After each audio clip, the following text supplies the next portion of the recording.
بعد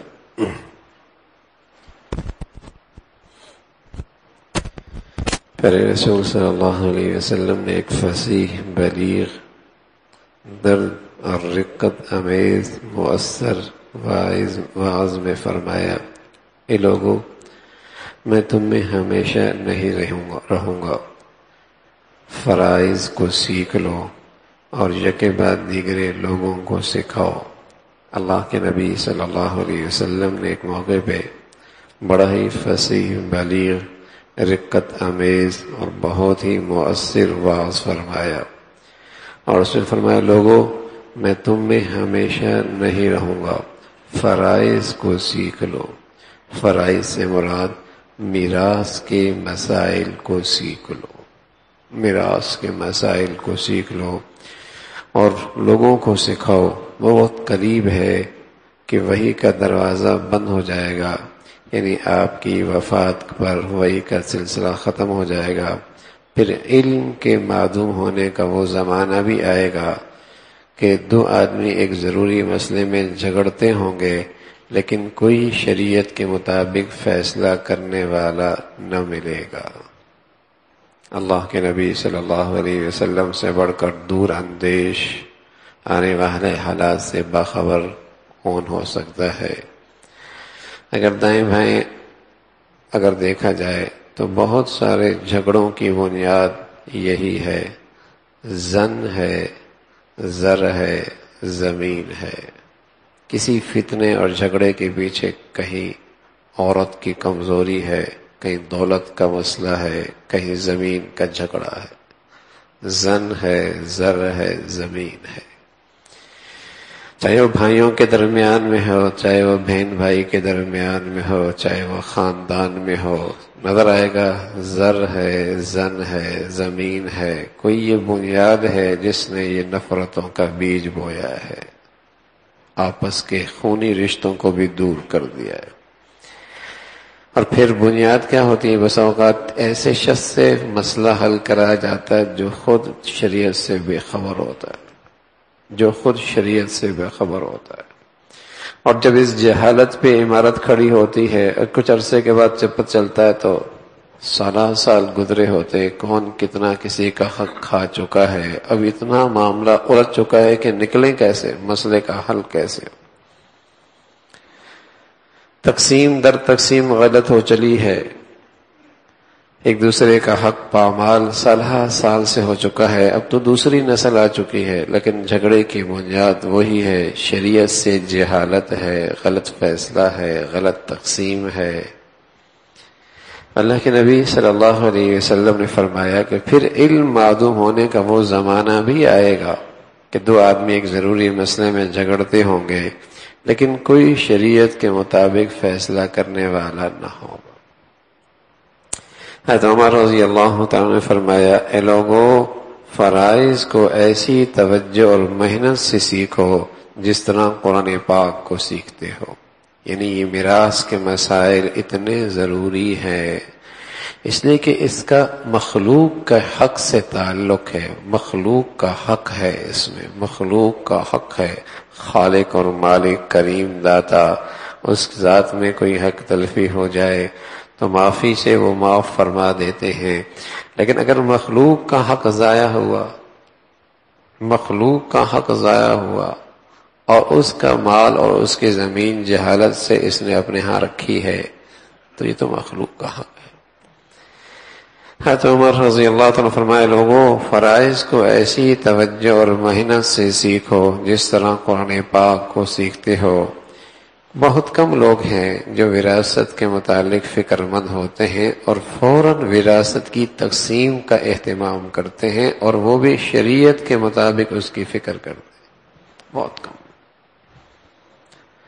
معاملات کا یہ پہلو ایسا ہے جسے بہت نظر انداز، لیکن اس کی نحوست کس نے کہہ دیا؟ حرام مال بھی کبھی پچتا ہے اور حرام مال بھی کبھی کام آئے۔ وہ تو انگارے ہیں میاں، کبھی نہ کبھی تو وہ آگ بھڑکے گی نا، کبھی نہ کبھی وہ آگ تو بھڑکے گی۔ حرام بھی کبھی پچتا ہے، حرام تو کبھی نہیں پچتا۔ حرام زیادہ دیر تو ہضم ہو ہی نہیں سکتا، بلکہ اس کی نحوست حلال بھی تباہ ہو جاتا ہے، اور سب سے بڑھ کر جو حلال سے سکون اور راحت اور چین اور محبتیں ملتی ہیں، آدمی اس حرام کی نحوست سے سب چیزوں سے محروم ہو. حرام حرام. تو حضرت عمر فرمان لگے رضی اللہ تعالیٰ عنہ، لوگوں فرائض کو ایسی توجہ اور محنت سے سیکھو جس طرح قرآن پاک کو سیکھتے ہو. کبھی فرماتے تھے مسلمانوں فرائض کو سیکھو اس لیے کہ وہ تمہارے دین کا ایک ضروری علم ہے، تمہارے دین کا ایک ضروری علم ہے. میراث کے مسائل اتنا اہتمام قرآن نے فرمایا ہے کہ جہاں بھی نماز کا ذکر آیا، جہاں بھی دیگر عبادات کا، روزے کا، حج کا ذکر آیا، تو چند جملے کہہ کر قرآن نے اکتفا کیا ہے. کتب علیکم الصیام، کتب علیکم وللہ علی الناس حج البیت واقیموا الصلاۃ وآتوا الزکاۃ. چند جملے کہہ کر اس پر اکتفا کیا. لیکن جب وراثت کی بات آئی، میراث کا مسئلہ آیا، پورا ایک رکوع بہت اہتمام کے ساتھ، ابا کا حصہ یہ، اماں کا حصہ یہ، اولاد کا حصہ یہ، دونوں نہ ہو تو پھر حصہ یہ، بیوی کا حصہ یہ، ماں کا حصہ یہ، اور بار بار اس کا اہتمام کرایا، ذہن سازی کی. دیکھو یہ تقسیم کرنے والے اللہ کی ذات ہے جو بڑے علیم ہیں، بڑے حکیم ہیں. دیکھو یہ تقسیم کا سلسلہ اس ذات نے کیا ہے جن کا علم بھی کامل ہے، حکمت بھی کامل ہے. یہ تقسیم ایسی نہیں کسی انسان کی ہوئی ہے کہ غلط فیصلہ ہو سکتا ہے، غلط تقسیم ہو سکتی ہے، مصلحت کا خیال نہیں رکھا گیا، حکمت کی اس میں بالکل رعایت نہیں ہے، خبر پوری طور پہ نہیں تھی نہیں حالات کی کہ حالات کیا ہو سکتے تھے. نہ فرمایا علیم ہے جس کے ہاں حال، ماضی، مستقبل سب برابر ہے، اور وہ حکیم ہے، اس سے جتنی علم، حکمت اور مصلحت کی خبر ہے، تمہیں کیا خبر ہے؟ یہ اللہ کی طرف سے تقسیم کردہ حصے ہیں. تمہیں اب اس میں اتنی بھی گنجائش نہیں کہ اس میں رد و بدل کر دو. اتنی چہ جائے کہ تم کسی کا حق نہ دو، چہ جائے کہ تم کسی کا حق پامال کرو. تمہیں تو اتنا بھی حق نہیں کہ اس تقسیم میں کوتاہی کرو. کسی کو زیادہ دے دو، کسی کو تھوڑا دے دو، کسی کو محروم کر دو. ہاں کوئی اس حق لینے سے انکار کر دے، تمہیں تو اتنا بھی حق نہیں ہے. اس لیے کہ یہ فیصلہ علیم حکیم ذات کی طرف سے ہے. یہ ذہن سازی بھی کی گئی. میراث کوئی اختیاری معاملہ نہیں، بلکہ ایسا حق ہے کہ مرنے والا اور وارث نہ بھی چاہے تب بھی وہ حق ثابت ہوتا ہے. مرنے والا جتنا چاہے کہ میرے اس بیٹے کو نہ ملے، اس کے چاہنے سے کیا ہوتا ہے؟ میری اس بیٹی کو نہ ملے، چاہنے سے کیا ہوتا ہے؟ اس کے اختیار میں معاملہ رہا ہی نہیں. اور پیچھے رہ جانے والوں کے پاس بھی اختیار نہیں کہ اس کو نہ ملے یا میں نہیں لوں گا. ارے میاں تم مالک بن گئے، اب تمہاری مرضی ہے، اپنا حق کسی کو ہدیہ کر دو، تحفہ کر دو، تقسیم، لیکن تم مالک ہو گئے. اب تم جب مالک ہو گئے اور تم نے نہ لیا، تمہارا انتقال ہو گیا، تو یہ تمہاری وراثت ہے، تمہارا حق ہو گیا. یہ تو کوئی ایسا اختیاری چیز تو ہے نہیں کسی کے انکار کرنے سے منع ہو جائے اور کسی کے نہ حق دینے سے آدمی کا حق مارا جائے. نہ یہ تو حق ہے، غیر اختیاری چیز ہے. یہ تو اللہ کی طرف سے تقسیم ہو چکی، مرنے کے بعد تقسیم ہو چکی. ہاں زندگی میں اسے اختیار ہے کسی کتنا تحفہ دے، کسی کتنا ہدیہ دے دے، کتنا اللہ کے راستے میں خرچ کرے، وہ زندگی میں اختیار ہے. وہ بھی ایک حد میں، وہ بھی سارا نہیں، وہ بھی شریعت نے بتایا ہے. تو میراث کوئی اختیاری معاملہ نہیں، بلکہ ایسا حق ہے کہ مرنے والا اور وارث نہ بھی چاہیں تب بھی ثابت ہو جاتا ہے. اگر وارث کسی وجہ سے مثلا آپس کے لڑائی جھگڑے اور رنجش کی وجہ سے یا دوسرے وارثوں کو فائدہ پہنچانے کی غرض سے چاہتا ہے کہ فلاں میت کے مال میں سے حصہ نہ لوں، تو اس کے چاہنے سے کچھ نہیں ہوتا۔ اگر ان میت نے مال چھوڑا ہے اور یہ اس کے شرعی وارثوں میں سے ہے تو یہ شخص خود بخود شرعاً مالک اور وارث ہو جائے گا، خواہ قبول کرے یا نہ کرے۔ البتہ یہ ہو سکتا ہے اپنا حصہ لینے کے بعد کسی دوسرے کو دے دے اور اپنے پاس نہ رکھے، اللہ کے راہ میں خرچ کر دے، یہ اس اختیار ہے، لیکن لینا پڑے گا۔ اب یہ اس کا حق ہے، یہ اس کا مالک ہو گیا۔ مالک ہونے کے بعد اسے جو چاہے اختیار کرے۔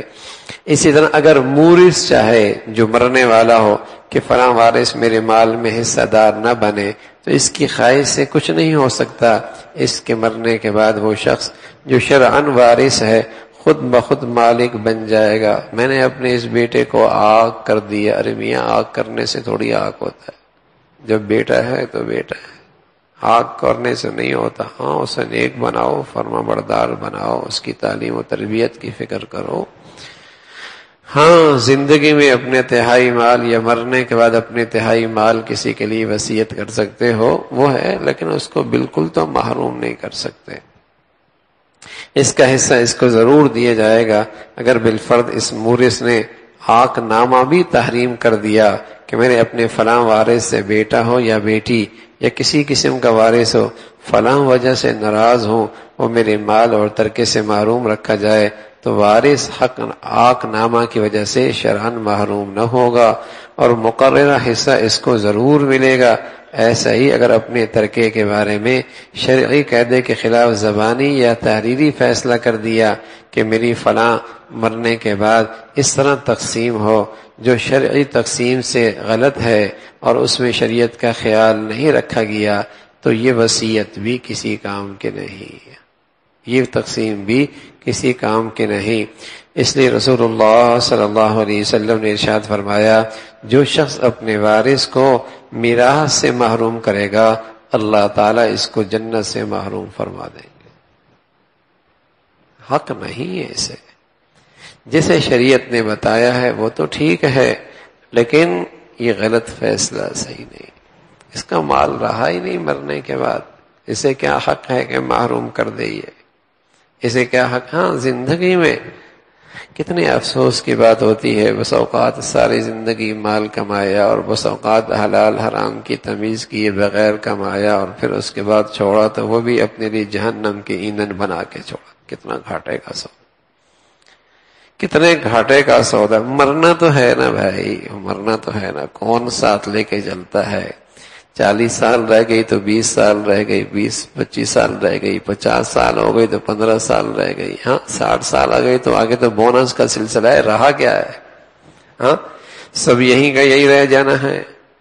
تو شریعت کے مطابق اس لیے حضور علیہ الصلوۃ والسلام فرمایا کرتے تھے کہ محشر کے میدان میں آدمی کے اپنے پاؤں جگہ سے نہیں ہلیں گے جب تک کہ اس سوال کا جواب نہ دے پائے گا، من این اکتسب وفیما انفق، کمایا کہاں سے میاں، کہاں سے کمایا ہے؟ اور صرف سوال یہاں تک نہیں، خرچ کیسے کیا ہے، خرچ کیسے کیا ہے، کمایا کیسے ہے، خرچ کیسے کیا ہے، دونوں کا سوال جب تک نہیں دے گا۔ وقفوہم انہم مسئولون، ٹھہرو پہلے جواب دو، وقفوہم انہم مسئولون، ٹھہرو پہلے جواب دو، جواب دیے بغیر نہیں۔ اور کیا سختی کی کیفیت ہوگی؟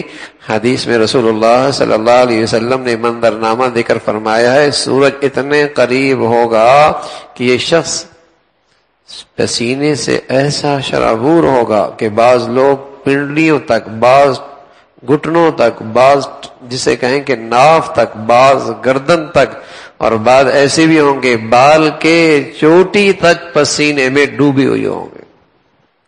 ہاں کچھ خوش نصیب ہوں گے، وہ عرش کے سائے کے نیچے ہوں گے۔ ایسی سخت کیفیت ہوگی، جواب دینا ہے۔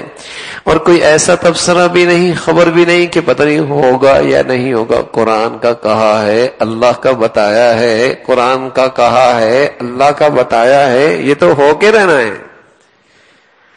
اللہ کے رسول صلی اللہ علیہ وسلم کی سچی زبان سے امت کو یہ آگاہی ملی ہے کہ یہ ایسا ہونا ہے۔ مال کہاں سے کمایا، کہاں خرچ ہوا، کیسے استعمال ہوا، تو وراثت کا حکم اتنا اہم ہے. جو لوگ عورتوں کو میراث سے محروم کر دیتے ہیں اور سمجھتے ہیں کہ شادی غمی وغیرہ تقریبات میں کچھ نقد اور جنس دے کر معاوضہ ادا کر دیا تھا، وہ بھی اللہ کی نافرمانی کے مرتکب ہوتے ہیں، عورتوں کا حق ظلم سے دباتے ہیں. عورتوں کا حق ہے، بیٹی ہے، بہن ہے، نہ بیٹے کا حق مارنے کی اجازت ہے، نہ بیٹیوں کا حق مارنے کا اجازت ہے، نہ بھائیوں کا حق مارنے کی اجازت ہے، نہ بہنوں کا حق مارنے کی اجازت ہے. ان کا حق ہے یہ. تو جو لوگ عورتوں کو میراث سے محروم کر دیتے ہیں وہ سمجھتے ہیں کہ شادی غمی میں ہم نے انہیں دے دیا، بس اب معاوضہ ادا ہو گیا. وہ بھی اللہ کی نافرمانی کا ارتکاب کرتے ہیں. عورتوں کا حق ظلم سے دبایا جاتا ہے اور یہ ان کا حق نہیں دیا جاتا، تو کل قیامت میں اس کے بارے میں بات پرس ہونی ہے. اللہ رب العزت بھائی شریعت کے معاملات آسانی سے حل کرنا ہم سب کے لیے اس کی ہمیں توفیق نصیب فرمائے.